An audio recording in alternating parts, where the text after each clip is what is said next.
Good morning. It's time to wake up, y'all. You're listening to the Armchair Quarterback Show. We're here weekdays on CBS Radio, YouTube Live, 8 a.m. Eastern, 7 Central, 5 Pacific. The Armchair Quarterback Show, your first choice for Southern sports talk. Good morning, Mr. Sean O'Toole. Good morning, Mr. Mac McGee. And I don't know much, but I know one thing. I hope we have a good show today. Couldn't find my spider tack. I'm worried my spin rate might be down on some of these takes. Hi, I'm Mac McGee, and I don't know much, but I know one thing. Are you sure you didn't put spider tack on your screen? You get that blurry thing going on in the background. I didn't know if we were about to stumble into the wrong kind of video here. You're listening to the Armchair Quarterbacks. Derek, I've been thinking. I've gone as far as I can go with George Costanza. Is this the suicide talk or the nickname talk? The nickname. George. What is that? It's nothing. It's got no snap, no zip. I need a nickname that makes people light up. You mean like Liza? I was thinking T-Bone. But there's no T in your name. What about G-Bone? There's no G-Bone. There's a G-Spot. That's a myth. T-Bone, the ladies are gonna love you. Armchair. Community Access Channel. He's the armchair quarterback. He's full of beer and he's full of snacks. The all-American man with a groove in his head. Yeah, howdy, hi. Top of the morning to you. Welcome to the Armchair Quarterback Radio Show. Mac McGee sitting alongside Sean O'Toole. Sean, how the hell are you this morning, sir? I am fantastic. Enjoyed some great National Hockey League games last night. Sad to see the Carolina Hurricanes get put out of their misery, but sometimes sometimes you're into the buzzsaw. That's a shame. And Tampa Bay Lightning look like the buzzsaw at the moment. We're going to get into the NBA the NHL playoffs here in a second, because there's another buzzsaw in Long Island, New York, that's about to take out the Boston Bruins, but we'll get into that in a second. First of all, the first thing I want to talk about, because I found this about this late night, so I wasn't going to text you about it because I don't know what time you go to bed and all that kind of stuff. The Alexa app and the Sidewalk app, are you familiar with what they're doing with your internet? No, I don't have an Alexa. Okay. I don't. All right. Well, it doesn't matter if you have Amazon. Okay. If you have Amazon and you have an Alexa app, if you have the Ring, which they bought out, couple other apps. Long story short, today they're going to launch a deal where they're going to share your internet bandwidth with your neighbors if their internet goes out. Essentially, so Amazon can keep selling them junk, right? Or if you want to hear your Alexa and your internet's gone out, et cetera, right? And they're trying to paint it as not that big a deal. I think it's an incredibly big deal to assume that you want to share your internet with your neighbor. Because then what's especially, okay, I don't know where you moved to, how far a distance your neighbors are from you, but if they're Very close. Okay, so if they're fairly close, what if Joe, your neighbor, decides, why the hell am I paying for internet? I'll just use Sean. and then you're not getting the show that you're wanting to watch because it's dragging and blipping and blopping. And the hell is Amazon doing? I'm sure their hearts and I'm sure they think their heart's in the right place, but I don't have, aside from the Amazon app that's on my phone, I don't have any Amazon services plugged into my house. Horse crap that their heart's in the right place. No way, no freaking how. Because first of all, number one, the bullet, Amazon, one of the most, it's got to be top 5 companies in the world, right? For capital. Mm-hmm. Why am I giving my neighbors? Why don't you give my neighbors free free internet? Okay. This is more socialist crap from these huge companies. They're like, well, we'll all just share. Okay, but we're all going to just share. Why don't you just give me Amazon for free then?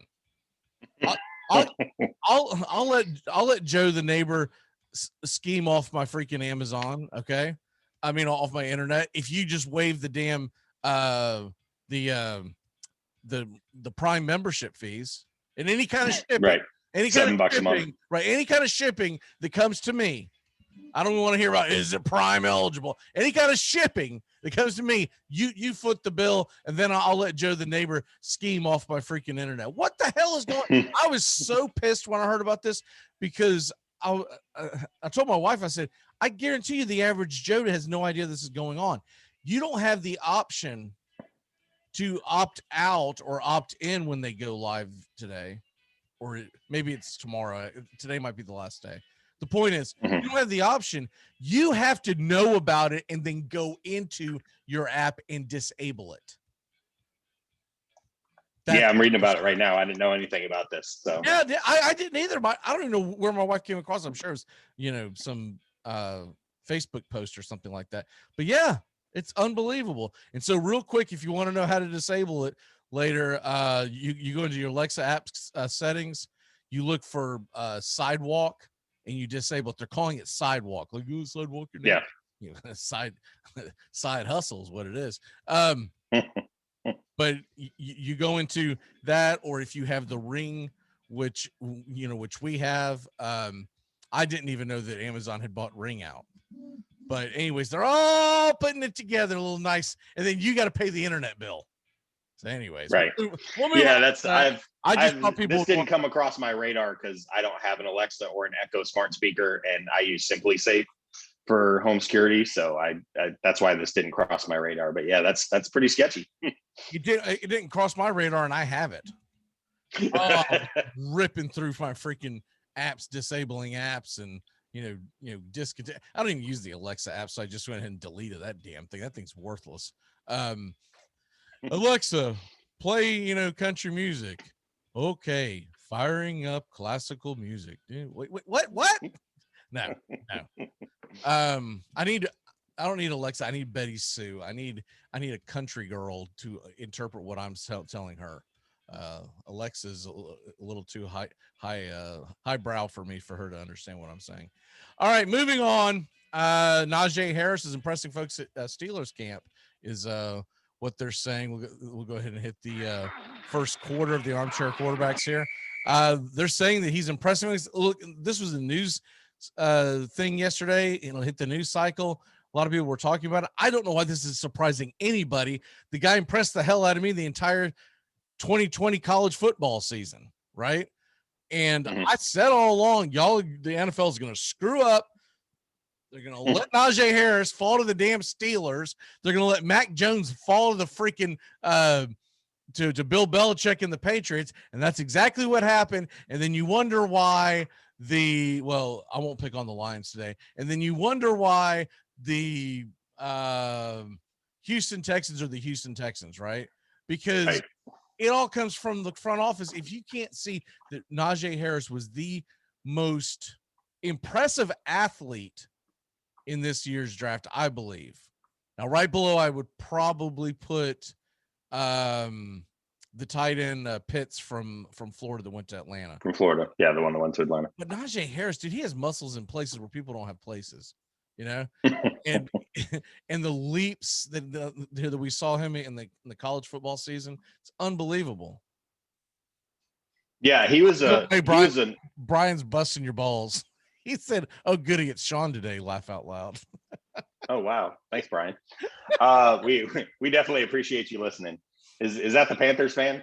Yeah. Do I need to ask him how are the Panthers doing in the Stanley Cup playoffs? We'll get to them in a minute. Panthers, Hurricanes, Bengals. Lord, he's had a hard enough life, man. Don't pick on him.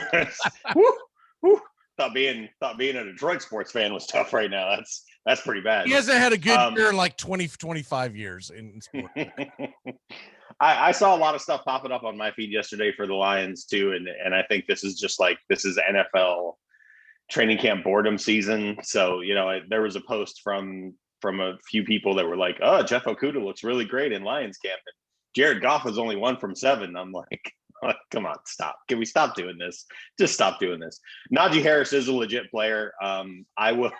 The one that I'm keeping my eye on the most is really a team like San Francisco, who took what's basically Kaepernick 2.0, a guy who ran the ball a lot, and we don't know what he can really do with his arm, and Trey Lance. And I think he might be really good, but he also, played for, the Jackrabbits or whoever up there. So it's funny we'll see. It's funny you bring him up because we did the 49ers predictions yesterday.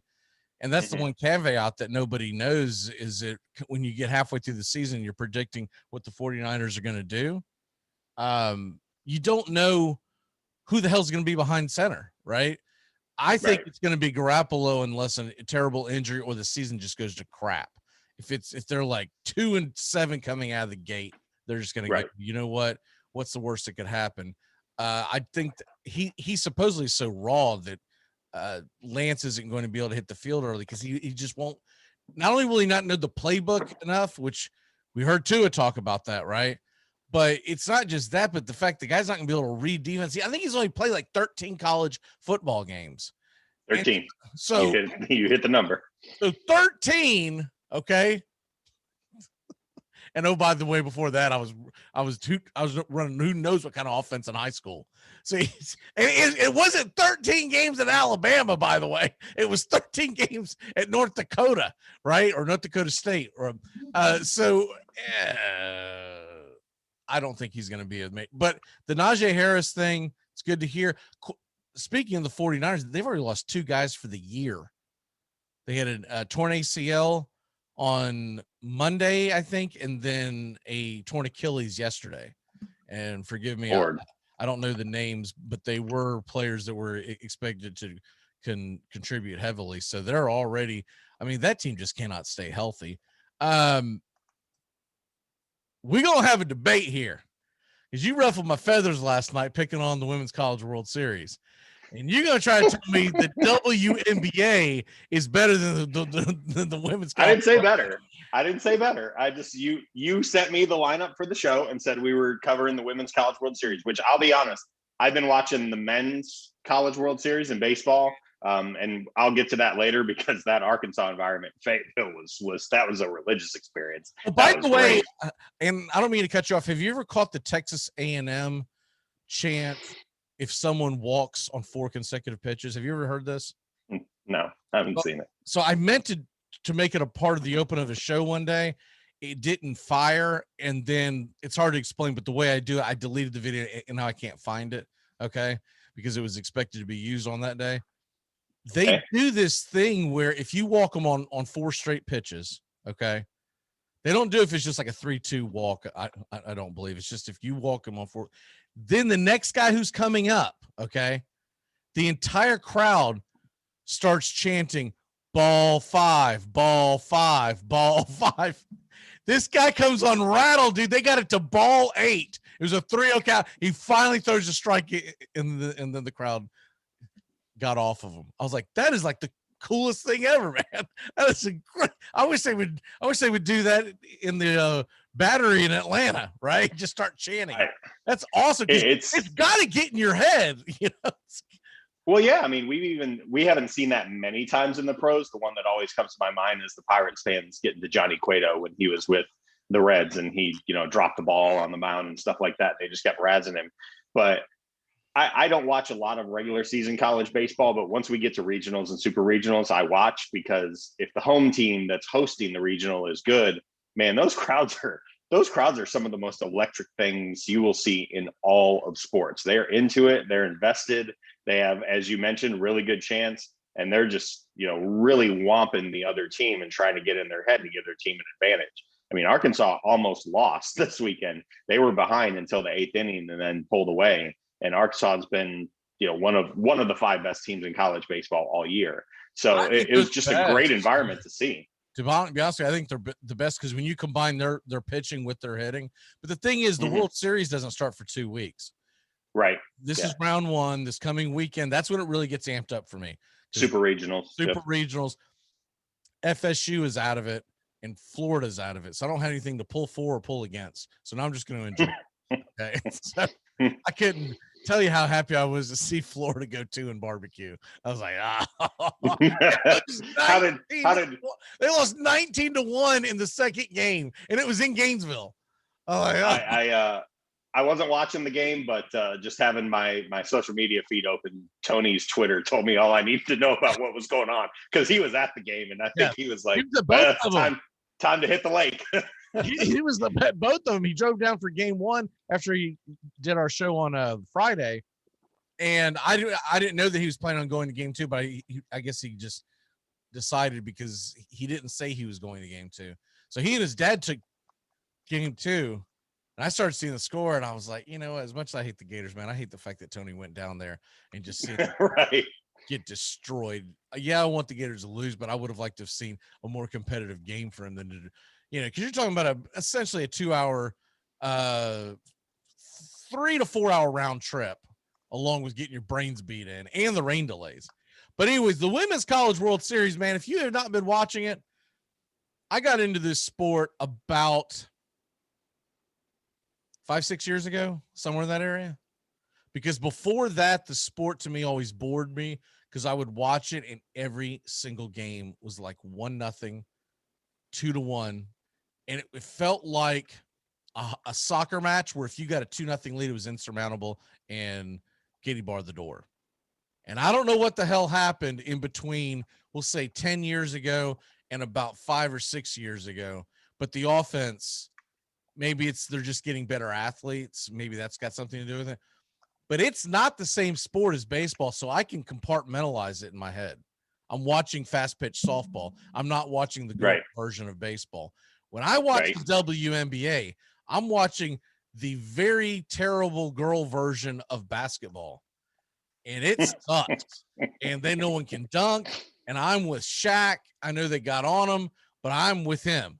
Lower the damn rims because these girls are athletic. We know they're athletic, but it's unfair for them to play on the same dimensions as the men's because it just makes them look slower and et cetera, et cetera. You don't see the Women's College World Series being held. It's being held in Oklahoma City, right? It's not being held in Omaha at the men's baseball stadium because it would look terrible because these girls wouldn't be able to cover enough ground, et cetera, et cetera. And you would just be like, what the hell are we watching out here? We're going to need 5 outfielders and 6 infielders, right? You don't have the same dimensions. And that's, to me, why it's a different sport. And I can appreciate all sports, but I can't appreciate a sport where you look worse than what the original. Even with soccer, and I've gotten into women's college soccer over the last several years, I still think they should shorten that field just a little bit more. I think because I think you need more action. And it takes forever for them to run up and down the field, man. Forever. But it's not as bad as the man. When I watch the WNBA and even the women's college, to that matter, I'm always like, they need to take about 20 total feet off the court and lower the rim by about a foot or so. Yeah, I was mostly just trying to needle you because you sent me the script, and I went, okay, so women's college softball is cool, but WNBA sucks. But I understand your point, and you're not wrong. I agree. I agree that having a sport. Not to mention, can I put this out here for you? My girls look a lot better in their uniforms than your girls. I'm just okay. That old baggy joint. I don't really watch the WNBA. For anybody who's listening, if you're gonna get me to watch the WNBA, they need to be like in I don't know, tighter outfits. We'll just put it that way. I have watched way more women's softball, especially at the college level, over the years than I have any WNBA. Because for anybody who isn't aware, Michigan has a really good women's softball program. Carol Hutchins has been there since 1985. She's won 1,600 career games. We've hosted a couple of regionals, including this year, and been to some super regionals, even played for the national title. I think it was in 15 and 16 when we had Megan Betza, who was really good. She was a 2-time Big Ten Player of the Year. So I understand the appeal of women's college softball. It is actually a lot of fun to watch. The field's, a little bit more compact, obviously, than what you would see if they were playing on a baseball diamond. Women's softball would be ridiculous. So it wouldn't even I don't know how you would score ever if it was the diamond is score nonstop because unless you're gonna put more outfielders out there, because who the hell's gonna be able to cover that much ground? Well, that's true. I guess I was thinking about the infield. It's like if you hit it hard enough, they're gonna have all day to throw you out. But but you're also assuming that they have the arm to get it over there too. You know what I mean? Because right. like a third baseman, they might need a cutoff man to get it over to first. I mean, honestly, I'm not even being a smart. They're going to have to cut off man, or you're going to have a goalie play first base because that ball's going to be all over the place. The other thing, so you're going to have to play your outfield a little in for obvious reasons. Obviously, they're not going to hit it as far typically. Man, that ball gets in the gap, it's a wrap. It's like you'd have so many inside the Parkers, it would be ridiculous. But anyways, I've enjoyed it. It's not just because Florida State's doing well. I've watched the Women's College World Series for the last 5 or 6 years. Even when Florida State gets knocked out, I'll watch. I just enjoyed it. I think it's a different sport, and I watch the regular season as well. Now, am I going to watch it over a Braves game or the NBA playoffs, NHL play? No, I'm not being stupid. But last night, I will be honest with you, even with Beth Mowins on the microphone and Jessica Mendoza, I had the volume on that game and I had the video on for the Braves, and I don't normally do that. But interesting. I'm like, it's the World Series. It is what it is.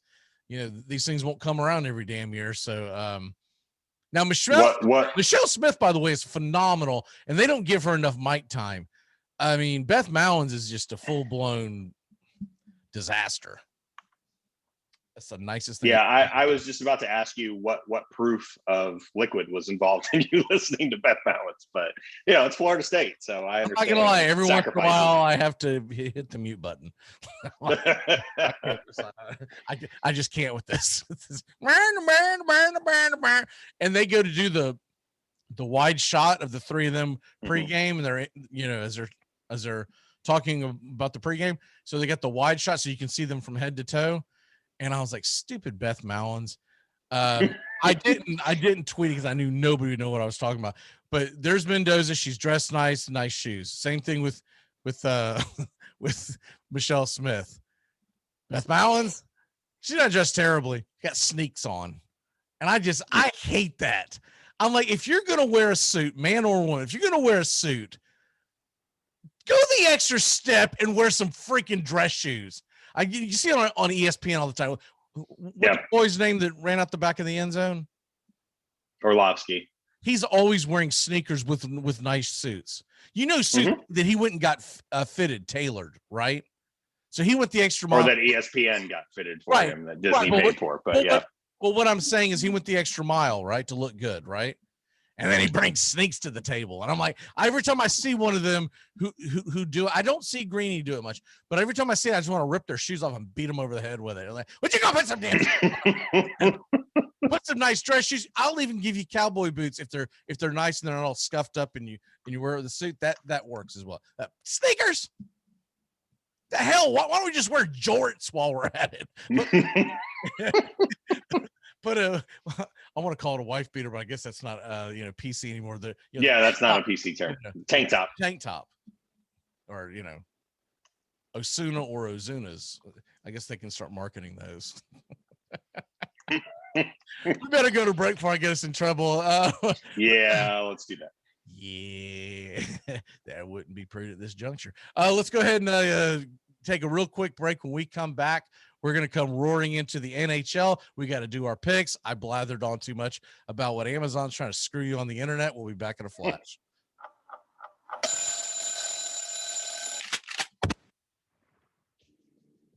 You're riding Morning Shotgun with the Armchair Quarterbacks. We're here weekdays on WAOC 96.5 FM, 1420 AM, and streaming on the Armchair Quarterbacks app. Download it today. Your first choice for sports talk here on the First Coast. You're listening to the Armchair Quarterbacks on CBS Sports Radio, #1 sports station.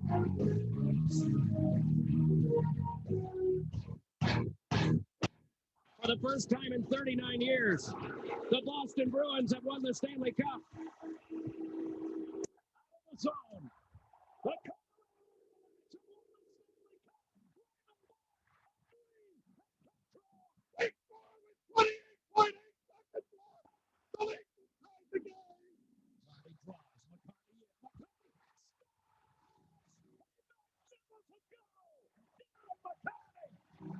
Armchair Quarterbacks Radio, covering the NHL like no other.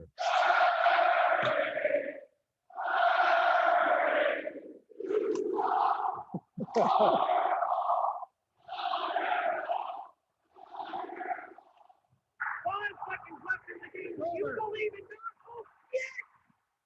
on here, guys? All right, coach. So basically, it was a holding call. But these dudes started me in their fantasy league, which is cool because this dude started our quarterback, but he started our kicker and I started their defense. So it's kind of a pickle. Compromising the integrity of this game with your fantasy football leagues? Listen to me. If there was holding, you make that holding call. I don't care if it was on our team or not. I care about this game too much to let you. Coach, you started their defense too, didn't you? Yeah, you definitely started their defense. Damn right I did. Armchair. If only the world was less like this. I could use a smoke. Hey, put that out. And more like this. I could use a smoke. You murderer! I might have children one day. Smoking kills unless you kill first. If you're around a smoker, you will die. Smokers may look relaxed and like they're having fun. Don't believe it. Vote yes on Proposition 421. Let's outlaw smoking everywhere, even in people's homes, and allow honest citizens to legally kill anyone who smokes. Let's live in a world without smokers. Prohibition works. Let's prove it. Vote yes on Proposition 421. Armchair.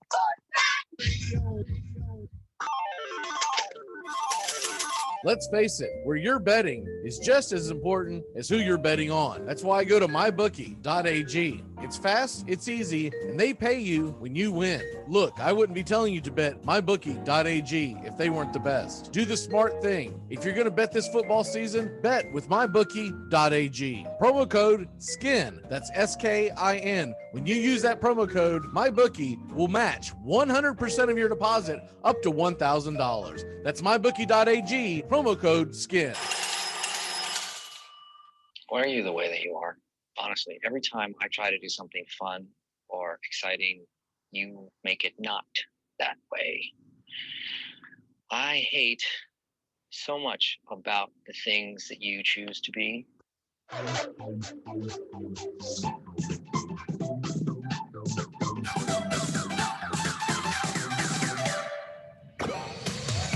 Good morning. Welcome back here to the Armchair Quarterbacks. CBS Sports, and of course our YouTube Live. That thread's going so fast I can't even keep up with it. I looked over to my right a little while ago, and I was like, man, Sean and Brian are in this long conversation, and somehow Sean's keeping a conversation going with me. I was like, that's some talent right there, man. Because I didn't even see you look down or anything like that. Let's go ahead and do our picks before I prattle on and we don't get those suckers in. We'll start with our DFS. I'll tell you what, Monday was brutal for DFS. There were only 3 games. It's rare you see that at this point in the season on the MLB calendar. I don't know if that was planned or if that was due to move double headers or something, but I looked at the schedule and I was like, 3? There was originally 2 because the Marlins and Red Sox was a makeup day. So when it happened, Sean, I looked all morning to see what freaking holiday is this? Because I thought it was like some holiday I'd never heard of or one that snuck up on me. It's like, what the hell? I was like, why is everybody off? Why is it only these states? Like why are they? Because I knew it wasn't Juneteenth, right? Which I knew everyone's going to make a big deal. When is that going to be? About 12 days from now, or sorry, 10 days from now. So I knew it wasn't that. And I knew it wasn't Father's Day. I was like, what the hell is this? I was like, it's not D-Day because the D-Day was the day before. So I still couldn't figure out. You never see a situation where realistically there's only supposed to be 2 games. And Doug and I still did DFS that day. That was brutal. Stack your Red Sox. They're playing the Marlins. Let's go. All right. Where are you going today in DFS, sir? Have I lost you? Sorry, my daughter knocked on the door. Sorry about that. Never know what a teenager is going to do. Joy of being a parent. A couple names I want to throw out really quick. I actually put in a DraftKings lineup, just a $1 one, and there were a couple of pitchers, especially that really had me scratching my head as far as their value. Casey Mize is only 6,800 at home against Seattle. And I don't know if people have watched Seattle a lot this year, but they do seem to have some trouble hitting the ball. And Casey Mize has been really good in his last 7 starts. He's going to be somebody that if it wasn't gone over Saturday on the payoff pitch when I was out, we'll definitely be going over him soon. So you're going on the night slate, correct? Right. Yeah, I'm going on. Right. I did find an all-day slate, but it seems like everything on here was after 7:15. So he was one, and then someone that we know very well as Braves fans, Taijuan Walker, pitching in Baltimore against Baltimore's offense, is 8,600. If you get to the top, the tippy top, you've got like Garrett Cole and some other guys going today that are closer to 11,000. I just don't like spending that on pitchers. By the way, what the hell is Turbo? Do you have any idea?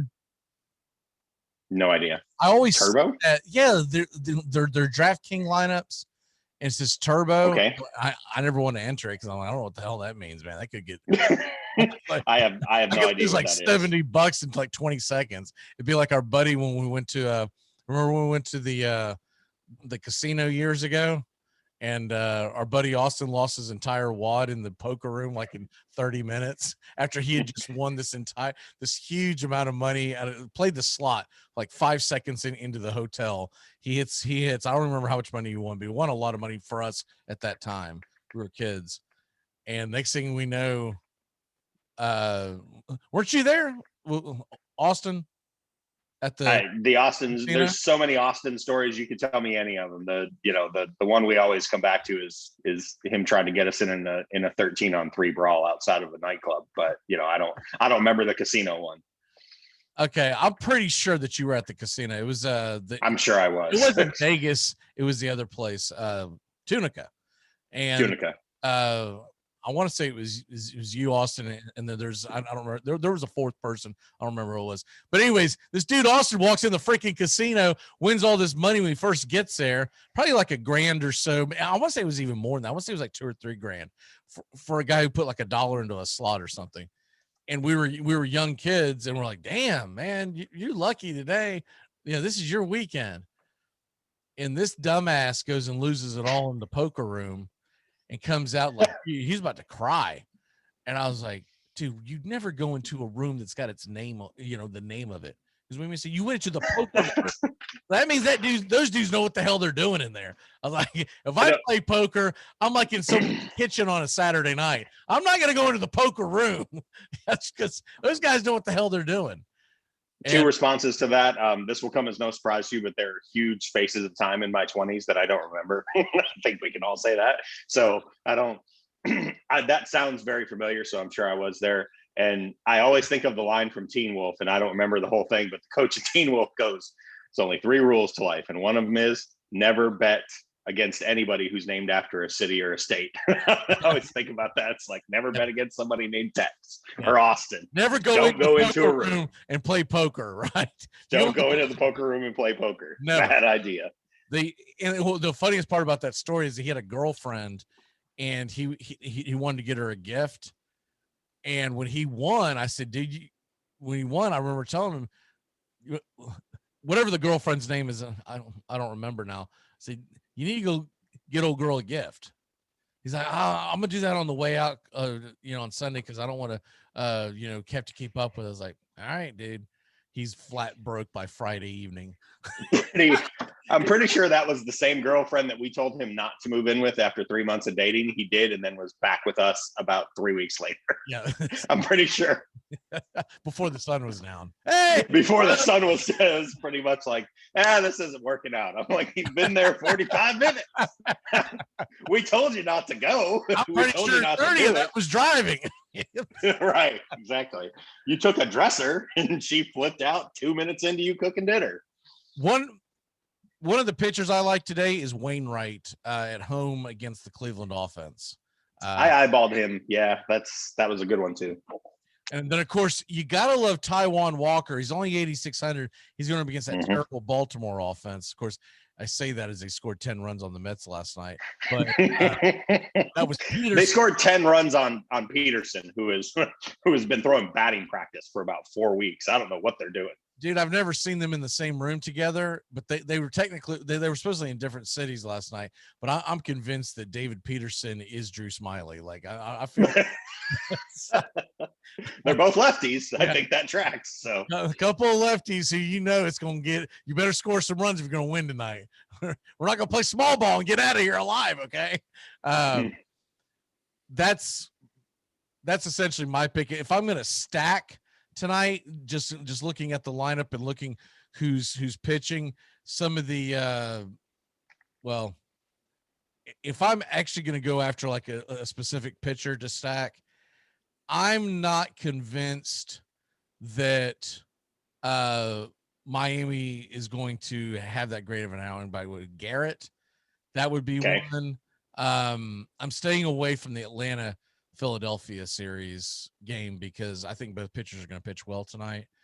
And the other guy that would be interesting to me, because he's been up and down, is what's your thoughts about stacking against Griffin Canning with the Royals tonight? I'm glad you mentioned that. So I've got Carlos Santana and Whit Merrifield in my DraftKings lineup against him. The other one I would mention, Canning, if you've watched enough Angels games, which I have, Canning is a guy who lives in the zone a lot and not with a lot of velocity. So he can be hit.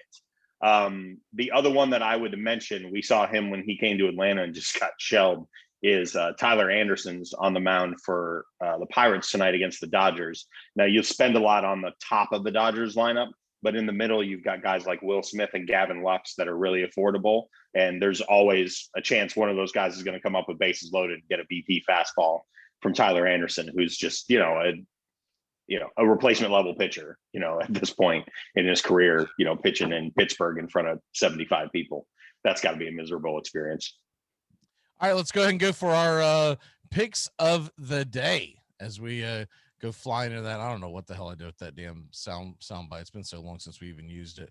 But anyways, the skin in the game. Where are you going at today? So I'm going to go with the NBA game that you mentioned in the opening that we might not be watching because we might be in bed. It starts at like 9:30 Eastern. But game one was 227 total points. And I actually watched a lot of that. And I don't think Denver played very well at all. Jokic looked out of sorts. They lost Michael Porter Jr. about halfway through. The over for game two is 222.5. I'm actually going to hit the under on this because if Michael Porter Jr. is minimized or is unable to play for the Nuggets, they're actually going to have a hard time unlocking Jokic. And Phoenix one of the great things about the Suns is they can play any style. They can play up tempo, they can play down tempo. Chris Paul's smart enough to know what to do. I actually think this could be a low scoring game. This could be like 100-95. So the under is getting some good leverage on DraftKings and on BetMGM on the FanDuel where I've seen it. It's at 222.5.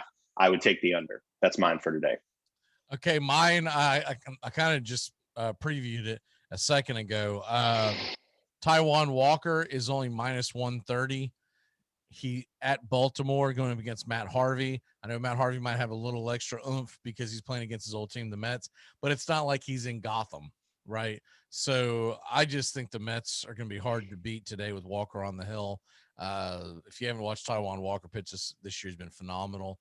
They will be a little more familiar with him because he's going back to the American League to pitch. So it makes me a little nervous because Walker was up and down when he was in the American League. But that's who I'm going to take is Walker minus 130 on the road at 7:05 first pitch. All right, let's go ahead and dive into the NHL playoffs real quick because we haven't had a chance to talk about that at all. And looking at the NHL playoffs. So we've got tonight. Well, first of all, real quick for people who missed it, Lightning knocked out the Hurricanes last night 2-0. And then the Knights, the Golden Knights, they're about to do some shocking things themselves. They really are. Games to do against Avalanche. After game one, I thought that series might be a wrap. I was like, my God, they got blown out. And Colorado was playing incredible hockey. Now they're fighting for their playoff lives. Two of the better teams in hockey this year, if you go by records. Yep. It's kind of difficult to do because of the way that it was set up. But we'll get more into that. Tonight, Bruins Islanders. Yeah. Bruins are playing for their lives. I do expect a hell of a game. But I think if the Islanders are going to win, they got to put it away tonight. I don't like going back on the road. Games. No. I'm assuming that game would be Friday night. Let me see if it's actually good. Yeah, it'd be Friday night if It'll be Friday night, 7:30 Eastern, 6:30 Central, if it goes that far, which is, whoo, boy, will that be an experience. If it, I hope it doesn't go that far for your sake, and for Trotsy. I love Trotsy, having been, Nashville's coach for as long as he was. Yeah, I think the biggest thing that the Islanders need to do is keep Marchand in check and make sure that he does not get going. And so obviously you have to put bodies on him and whatnot. But that series has been what surprised me the most about the Islanders. Like I pay attention to the regular season to a degree, but I don't really watch a lot of Islanders games. But what surprised me so far about this series and the Islanders in general is that they find so many different ways to score and put the pressure on the opposing team. And I think that's what they got to do tonight. They need to get that first goal and jump on Boston and get them to start sweating, and maybe they make some mistakes and New York can capitalize, because like I said, I don't want to see this thing go 7. I don't think the Islanders want to see this go 7 either. They have actually done a really good job on some players who I thought would be a problem. The perfection line, which is what is the nickname in the NHL community for that top line of Marchand, Bergeron, and Pasternak. They've gotten their points. They've certainly been effective. The thing that the Islanders have done really well is use their top defensive pairing, Pelech and Pulock, to really bottle up that second line that has Craig Smith, David Krejci, and Taylor Hall on it. That line has not done very well. In the games where Boston has won, they have, but in the games that the Islanders have won, they haven't. The thing that surprised me is how easily Eberle, Barzal, Kamarov, Beauvillier, Nelson, and Bailey, the top 2 lines of the Islanders, have gotten into the attack zone and gotten through Boston's defensive line to just, keep the puck in the attack zone and put pressure on Tuukka Rask. If they do that tonight, this is going to be over. The idea of sealing, I don't know that Montreal can get past Vegas or Colorado. We don't really need to go into that right now. I think that's unlikely, but Montreal getting this far was unlikely. So who knows? The idea of seeing a Montreal New York Islanders Stanley Cup final just warms my heart as an NHL traditionalist. That would just be so much fun. And I kind of hope we do get that. But the Lightning look like the 700-pound bull in the woods. I mean, they look unstoppable right now. So if there's a team that can't stop them, it would be the Islanders. I don't think the Bruins could beat the Lightning at all.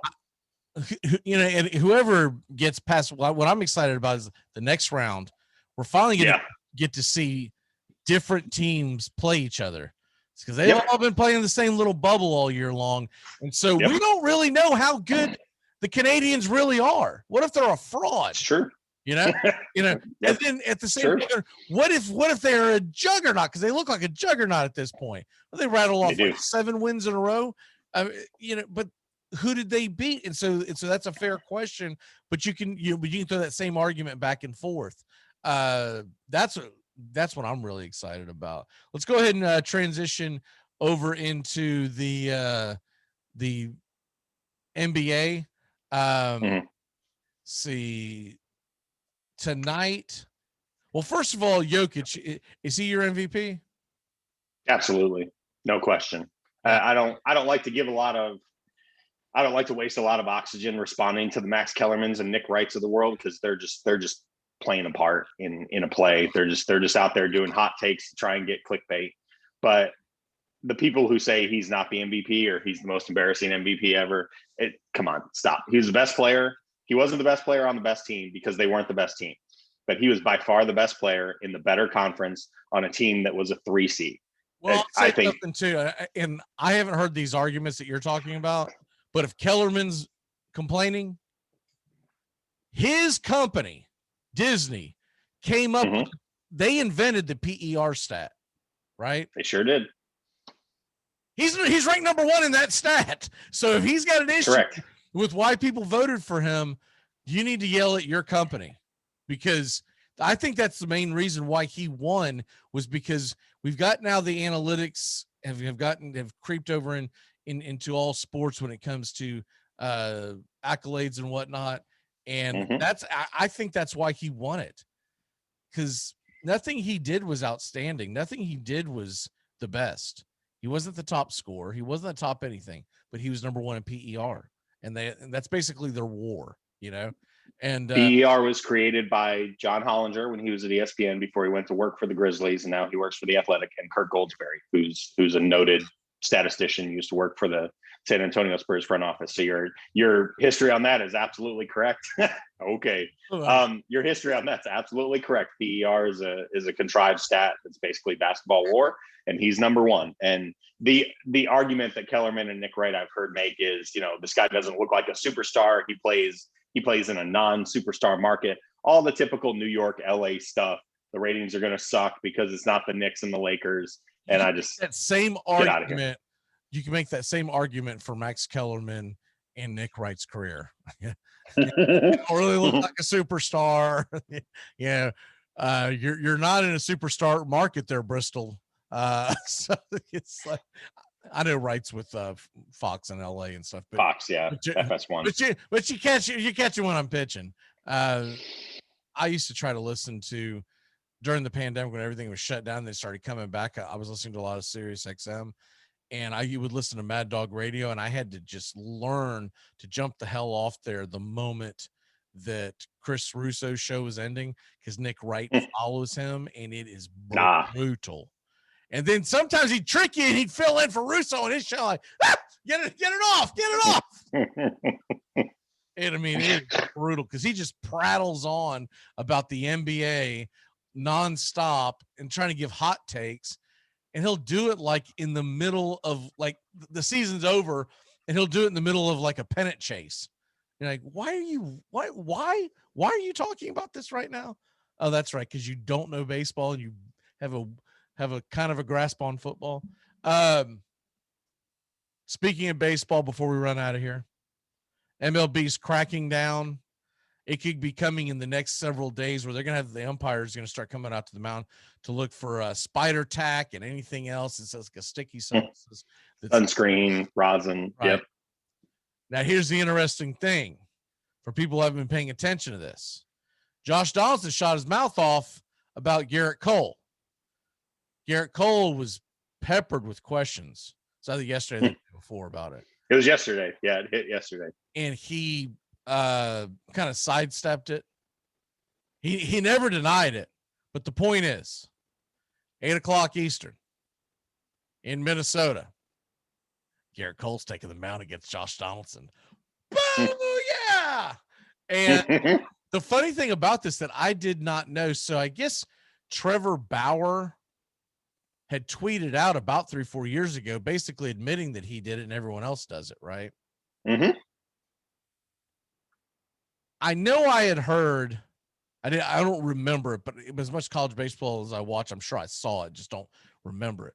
I know that I had heard that Garrett Cole, and Trevor Bauer were teammates at UCLA.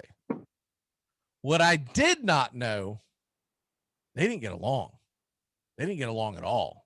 Evidently, they despise each other. Something to do with the fact that Garrett Cole's more of a team guy, more of a rah-rah,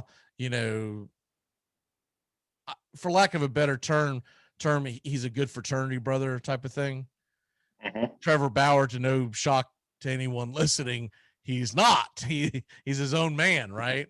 And so those two did not get along. And so Trevor Bauer's been kind of needling this whole thing. And then, of course, everyone always points to when Verlander left the Tigers, he was looked on the backside of his career, looked like he was about to just vanish. Fall off cliff. When Garrett Cole left the Pirates, he was good. Everybody knew he was good, but he was never locked down. Holy crap, we're going to give him $300 million good. Elite. Yep. Right. He was always like, man, if he could just get his control together. Both of them go to Houston with banging trash cans and whatnot. And evidently they got all this spider tack. And now you got Cy Young out there on the mound. So what say you on this? I think they're making a bigger deal out of it than what it is, because they've always cheated the ball in baseball. So yeah, you got to crack down to stop it because you want more offense. But people are like, oh, cheaters, throw them out of the game. It's like they've been doing this since the beginning of time. Right. What say you? Yeah, I had a long conversation with a friend this morning about it because it hadn't crossed his radar. And he was like, "Did you see all this stuff with the spider tack and yada yada?" I'm like, pitchers have been cheating since the 1920s. This isn't new. They were scuffing the ball in the 1920s. That. Probably right. I'm just going back definitely. to like it was right around 1920. I don't remember the year, but it was right around 1920 that they outlawed. Before this, it was fine. They had to outlaw the spitball. Right. The only reason why they outlawed the spitball was because when the kid came up to the plate and got hit in the temple, I always forget his name. It's a bad job by me. He got hit in the temple and he died on the spot. People tried to attribute it to the spitball. No one had attributed to the fact that they were playing at dusk with no lights. They used the same baseball over and over and over again. So the thing was like gray, and it hit the dude in the dome, and he was dead. And so, as bad as that is, and awful that is, get over it. It's been 100 years. Don't at me today. But you think about the family. The family's dead too. Shut up. But my point is that was when they first began demanding they got rid of the spitball, but they grandfathered. It's a grandfather clause. So if you were playing pre-rule and you were a spitballer, you could continue to spitball. That's even weirder, right? That they grandfathered that in. Right. But the main reason why they started going to brand new baseballs and all that was because the guy died on the field. If he hadn't died on the field, that's why when everyone says dead ball era, oh man, they couldn't do this again. Dude, they were hitting a freaking brick by the 8th inning. I mean, it was muddy. They used the same ball over and over and over again. Right. You couldn't get it out of the infield. Yeah. It's crazy. But anyways, finish your point. No, that was it. Is this has been going on forever. We have these fluctuations in the league, and the people that are getting outraged about Major League Baseball, in my opinion, in this issue, aren't real Major League Baseball fans because they haven't read any baseball books. If you read any books about baseball history, you will see that there are always these periods of advancements either in technology or science, or people just pick up on something, and we have these periods of, I don't like to call it cheating, but of one side getting an easy advantage over the other, and then everything rights itself. We don't need to move the mound back a foot and do all this extra stuff. The hitters are going to figure it out, and if they start watching the pitchers, guys will use it a little bit less, and guess what? Then you got to pitch to Austin Riley in the middle of the zone, and guess where that ball's going? That's a souvenir, fella. So, this stuff, people just don't let nature take its course. Everything's got to have an immediate reaction. And it's just like, police the pitchers a little bit better. Don't let them be using sunscreen and all the crap they're using to get their RPMs way up. And guess what? I bet you Trevor Bauer will start looking a lot more human, and Garrett Cole too. So this will right itself. Baseball always has a way of righting itself. And I think when they crack down, you're going to start seeing all these pitchers look a lot more human. You're going to get more offense, and everyone's going to be happier by July or August. Right. And exactly. What that means is if you got Garrett Cole in your fantasy team, you might want to trade him. Trade him now. Get him out of there. You want to trade him before first pitch today, man. I've got him in a league. It's a dynasty league. I can't get rid of him, so it is what it is. But if it was a one and done league, hey, what's going on over here? Let me get who's the hottest batter of the week. All right, let's go ahead and turn back time and do our walk-offs to get the hell on out of here. All right, here we go. For once, I didn't have. Oh, by the way, speaking of baseball books, I got to bring it to the show next Wednesday. Let me feel that for a second. My stepfather found a book for me, gives it to me, had no idea, just found it. He was in a random store in North Carolina, and he gives me a book. He goes, I thought you would like it. That book is the exact same damn book that made me fall in love with baseball. My grandfather had the exact same copy 30-something years ago. And I could never find it because I could never remember the name of it. He hands it to me like, that's the freaking cover. And it was basically the 50-year anniversary of the Hall of Fame at the time. And they were just going over the players. But I remember reading it cover to cover. Every summer I went up there to see my grandparents, and I just loved it. I would read it all the time. My mom was like, "Why in the hell are you reading this? It's the same book." I was like, "Because I forget. It's a year later." It's not true. I just enjoyed the hell out of it, and because then I would find these statistics or stories and go bring it up to my grandfather, and he would obviously remember it because he grew up in Brooklyn and lived during the greatest era of baseball, and was like, "Yeah, oh yeah, that was." So, anyways, it was really cool. I could not believe it. I was like, and it's even got a tear on the freaking cover, like the on the jacket. Right. I was like, that's almost like the Grandpa's was ripped all to hell everywhere, but I'm sure that was 90% of me doing that. Okay. All right, back to turn back time. Sorry. All right, in this date, speaking of dead ball era, at the Baker Bowl, Honus Wagner in 1914 becomes only the second player in history to collect 3,000 hits when he doubles off of Mayor of Philadelphia. Cap Anson was the only player in Major League history to do that prior to. So that is on this date in turn back time. And then also on this date in 1985 in the Boston Gardens, the dirty Los Angeles Lakers beat the great Boston Celtics 111-100 for a 4-2 series victory. Finals MVP, Kareem Abdul-Jabbar, does not get enough love as a GOAT. Nope. Everyone always goes to everyone else. Even when they talk about centers, they always go Chamberlain. They always go Russell. Then some idiot will go, what about Shaq? Couldn't hit a free throw. But no one ever brings, they'll go Hakeem Olajuwon. Dude, I think that's the best center I ever saw was Kareem Abdul-Jabbar. Problem is I didn't see him in his prime, so it's hard for me to. The best center I saw in his prime was Hakeem, but I think Kareem is right there with him. I talk about this all the time, but why the hell hasn't anyone figured out how to do that sky hook again? You couldn't stop it. It could not be stopped. Analytical that. It's the birthday today. Happy birthday! Who do we got on the birthday bus today? It's kind of a Teddy Bruschi. How about that? We'll grab him. He's 48 years old today. He's almost my age. Well, I'm almost his age. I turned 48 later this year. God, Teddy Bruschi, do something with your life already, man. New England Patriot, obviously Super Bowl champion.